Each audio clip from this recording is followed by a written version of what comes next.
Petite précision sur la correction de l'exercice 1 dans la fiche sur les exercices de factorisation en niveau 1 pour trouver les facteurs communs. Alors, si on regarde le premier, dans 3x plus 3y, on a ici 3x, c'est deux nombres qui se multiplient, 3y, c'est deux nombres qui se multiplient, avec un signe plus, et on cherche le facteur commun de chaque côté, c'est le 3. Celui-ci, il ne pose pas de souci.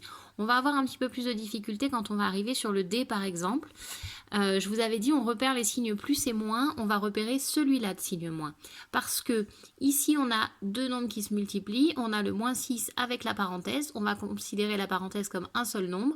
De l'autre côté, on a deux choses qui se multiplient, une parenthèse fois une parenthèse. On ne s'occupe pas des petits signes moins qui sont à l'intérieur, on va juste s'occuper du signe moins qui est ici entre les deux. Ce qui veut dire que le facteur commun, c'est toute la parenthèse. D'accord ? 3x moins 2 est considéré comme un seul élément. Et 3x moins 2 est un seul élément. Donc de ce côté, on aura 3x moins 2 qui est multiplié par le moins 6, et là on a 3x moins 2 qui est multiplié par la parenthèse. Donc quand vous avez des parenthèses, on fait attention, on repère les signes plus et moins qui sont entre, et les parenthèses sont considérées comme un seul élément. Ça a l'air un petit peu difficile, mais c'est un coup de main à prendre.